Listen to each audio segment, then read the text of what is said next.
Hello and welcome to Follow Me and Die. I'm your host, Larry Hamilton, and on this episode of Roll20 for the Absolute Beginner, we'll talk about creating the image for the campaign on the Roll20 homepage. And before we begin, I'd like to mention that I have a Patreon that helps fund my online efforts with RPGs.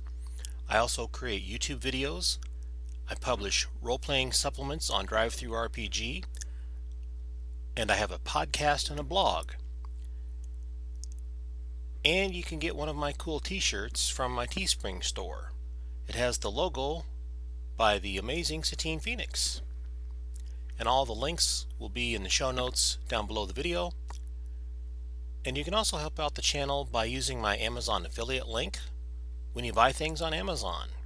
It doesn't cost you any more and I get a small percentage.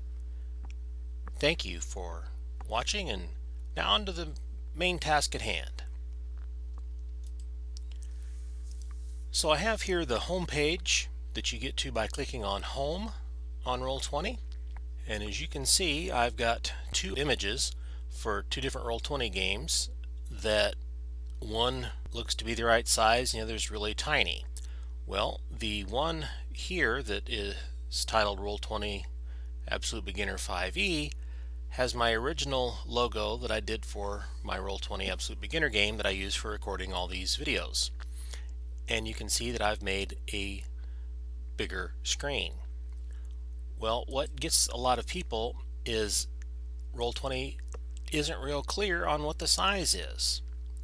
And I've seen places that say it's 640 by 400, that it's 750 by 350, and basically the dimensions are the 1920 by 1280, and as long as the proportion is the same, that proportion will work. And so, as you may know, or maybe you don't know, when you change the size of an image for display, you can't just drag it and you can't just say make it this size or it'll get skewed. You have to be sure that you use an option in your image editor of choice that can lock the horizontal and vertical axes so that when you change one, it changes the other to keep the proportions. Some images aren't at the right proportion to begin with, and so they're either not going to be big enough or they'll be too big and you have to crop it to get it to fit. And this isn't a tutorial on how to edit an image, but I needed to mention that briefly. So to change the image, we come out here and you can see it's small and it looks okay here. We go back, it's still this tiny image.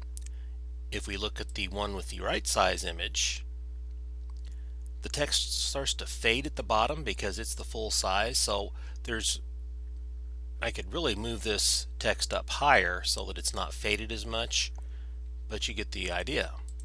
And as you notice, it looks fine on this page, but when you go to this screen, there's all this space on the sides.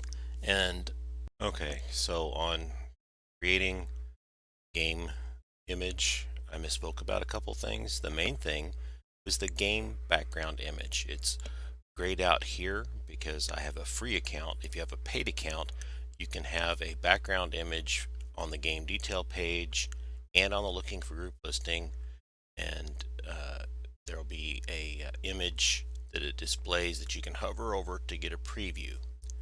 Here is a friend's paid account, and I believe this swirling star field is where a custom image can go for the background. So that's what the background is talking about. When I mentioned that it's the sides of the image, that was incorrect. As you can see here, the dimensions on that are 750 wide and 350 high. But if you're on prior screen, you see it's not the full height. And if you get the full height, you don't have the full, well, you can have the full width. You just have to get the right ratio for the dimensions. And 16 by 9 is what this Roll20 for the Absolute Beginner dimension is. I'm not sure what the ratio is on System of Annihilation. I didn't do the 750 wide by 350 high. You can do math on that and get the ratio. So let's change this. In getting ready to do this, I went ahead and made a new image, and you click on change image and wham, it's gone. You're like, wait a minute, I didn't click save or anything, but you come back out to home and the image is gone, and you've got this default image with the picture of a D20 on it, and it's, as you notice, the same size as this Roll20 for the absolute beginner. And if we save that image, it's 300 by 200. So if we click on this, we can choose a file, and I'm going to choose the file where I mention D&D 5e, and you have to be careful because this will show up in your images, and the size of this image affects the space quota that you have. So if you've got a free account and you upload a maximum 5 megabyte size image, that's 5 less megabytes you've got for other images in your library, so keep that in mind.